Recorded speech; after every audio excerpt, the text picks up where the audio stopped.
Bonjour Sarah, bonjour à toute l'équipe de la matinale. Soyez fortifiés et encouragés dans la mission que vous accomplissez. Bonjour aux auditeurs et aux internautes de l'émission Bonne Nouvelle. Que cette parole prononcée à la naissance du Christ soit votre vérité en ce jour. Il est donc dit, ne craignez point, car je vous annonce une bonne nouvelle qui sera pour tout le peuple le sujet d'une grande joie. C'est aujourd'hui dans la ville de David, il vous est né donc un sauveur, qui est le Christ, le Seigneur.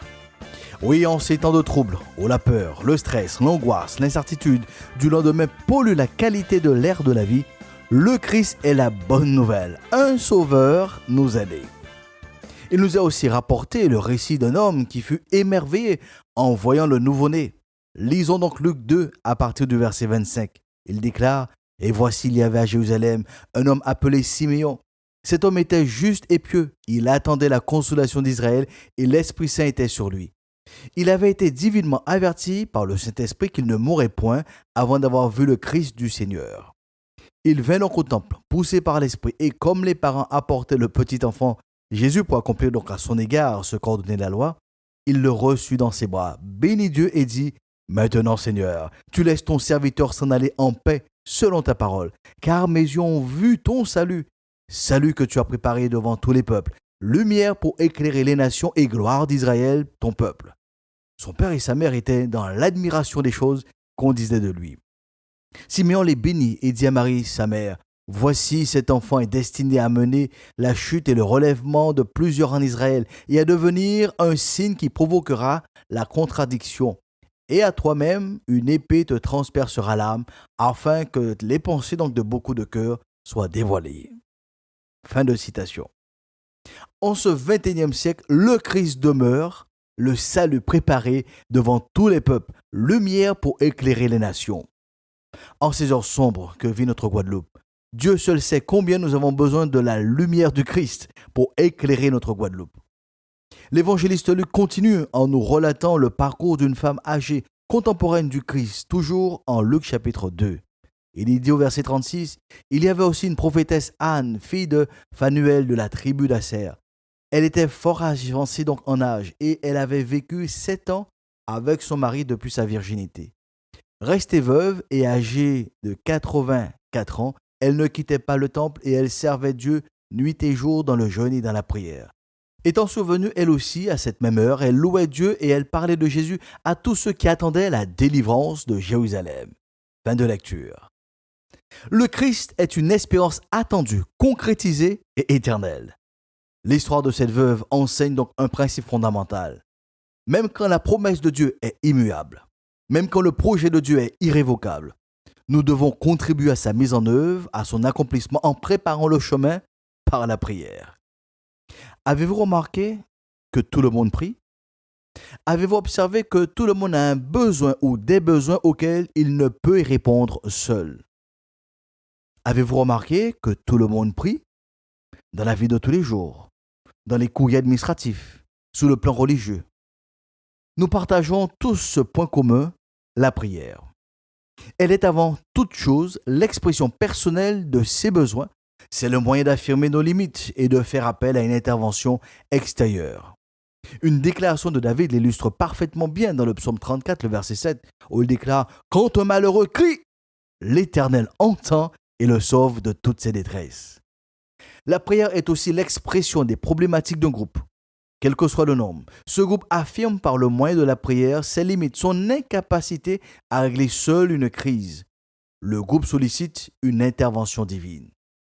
Nous retrouvons la place de la prière dans des moments critiques, tels que en Exode 3, verset 7, où il est dit « L'Éternel dit, j'ai vu la souffrance de mon peuple qui est en Égypte. J'ai entendu les cris que lui font pousser ses oppresseurs, car je connais ses douleurs. » Parce que le peuple a crié à Dieu, même dans la clandestinité.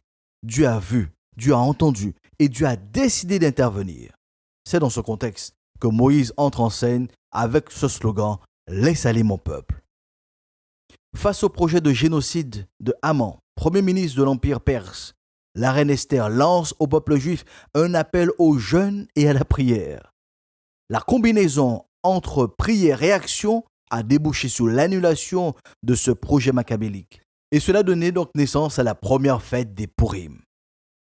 L'histoire de Ninive est marquée par le passage du prophète Jonas, avertissant du jugement divin, selon Genèse chapitre 2, où il déclare « La parole fut adressée à Jonas une seconde fois en ces mots.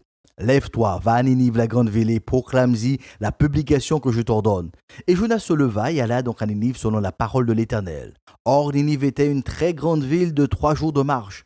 Jonas fit d'abord dans la ville, et bien donc 1 journée de marche. Il criait et disait « Encore 40 jours et Ninive est détruite. » Les gens de Ninive crurent à Dieu. Ils publièrent donc un jeûne et se revêtirent de sacs, depuis le plus grand jusqu'au plus petit. La chose parvint donc au roi de Ninive. Il se leva de son trône, ôta son manteau, se couvrit d'un sac et s'assit sur la cendre. Et il fit faire donc dans Ninive cette publication, par ordre du roi et de ses grands, que les hommes et les bêtes, les bœufs et les brebis ne goûtent de rien, ne pèsent point, ne boivent point d'eau. Que les hommes et les bêtes soient couverts de sacs, qu'ils crient à Dieu avec force et qu'ils reviennent tous de leur mauvaise voie, des actes de violence dont leurs mains sont coupables. Qui sait si Dieu ne reviendra pas et ne se repentira pas, s'il ne renoncera pas à son ardente colère, en sorte que nous ne périssions point. Dieu vit qu'ils agissaient ainsi et qu'ils revenaient de leur mauvaise voie. Alors Dieu se repentit du mal qu'il avait résolu de faire et il ne le fit point. Nous comprenons donc que la prière est un levier puissant qui oriente l'histoire dans un sens ou un autre. Elle a la capacité d'incliner favorablement le cœur de Dieu. C'est aussi à cela que nous assistons lors de l'entretien entre Abraham et Dieu avant la destruction de Sodome et de Gomorrhe selon Genèse 18. Il est dit, et l'Éternel dit, le cri entre Sodome et Gomorrhe s'est accru et leur péché est énorme. C'est pourquoi je vais descendre et je verrai s'ils ont agi entièrement selon le bruit venu jusqu'à moi, et si cela n'est pas, je le saurai. Les hommes s'éloignèrent et allèrent vers Sodome, mais Abraham se tint encore en présence de l'Éternel. Abraham s'approcha et dit, « Feras-tu aussi périr le juste avec le méchant? Peut-être y a-t-il 50 justes au milieu de la ville. Les feras-tu périr? Aussi ne pardonneras-tu pas à la ville à cause des 50 justes qui sont au milieu d'elle? Faire mourir le juste avec le méchant, en sorte qu'il en soit du juste comme du méchant. Loin de toi cette manière d'agir, loin de toi. Celui qui juge toute la terre n'exercera-t-il pas la justice? Et l'Éternel dit, si je trouve dans Sodome 50 justes, au milieu de la ville, je pardonnerai à toute la ville à cause d'eux. Abraham en prie et dit, voici j'ai osé parler au Seigneur, moi qui ne suis que poudre et cendre.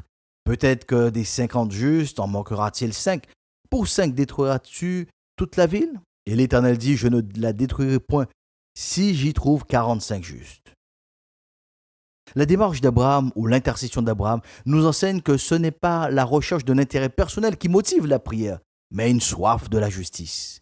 Comme le Christ l'a enseigné dans les Béatitudes, heureux ceux qui ont faim et soif de la justice, car ils seront rassasiés. Madame, monsieur, chers auditeurs, chers internautes, avez-vous faim et soif de la justice pour la Guadeloupe? Si c'est le cas, prions pour la Guadeloupe. D'où que vous soyez, en Guadeloupe ou au bout du monde, en voiture ou même couché sous le lit de douleur, prions pour la Guadeloupe. Sans annuler la nécessité d'une négociation, prions ensemble pour le pays. Sans mettre de côté aucune force vive, ensemble, prions. Parce que nous aspirons à une Guadeloupe 2.0. Ensemble, prions, ensemble, agissons. Que nous le comprenions ou pas, que nous le voulions pas, la guérison de la Guadeloupe passe par le carrefour giratoire de la prière, avant et après le carrefour giratoire des négociations et du travail pour la reconstruction. Car il est dit en 2 Chroniques 7, verset 14, « Si mon peuple sous qui est invoqué mon nom s'humilie, prie et cherche ma face, et se détourne de ses mauvaises voies, je l'exaucerai, je le pardonnerai et je guérirai son pays. » La prospérité, la croissance, la stabilité de la Guadeloupe passe par le rond-point de la prière, qui est avant et après le rond-point de la dignité, de la justice et de l'unité. Car Jérémie 29, verset 7 déclare « Recherchez le bien-être de la ville où je vous ai déporté et priez l'Éternel en sa faveur, car de son bien-être dépend le vôtre. » Nous avons certainement mené beaucoup d'actions sans avoir prié. Comme aussi, nous ne devons pas prier sans agir. Pour ce dernier dimanche de décembre, pour ces derniers jours de 2021, d'où que nous soyons, Prions et travaillons pour la Guadeloupe 2.0 et que la bonne main de Dieu des cieux soit sur Kawekera. C'est avec cet appel international à la prière pour la Guadeloupe que nous mettons donc un terme à l'émission Bonne Nouvelle. Réécoutez-la sur la chaîne YouTube du Pasteur Josias qui reste disponible au 06 90 847 847. 06 90 847 847. Avec espérance, proclamons sur notre pays la paix de Dieu soit sur la Guadeloupe pour une meilleure saison.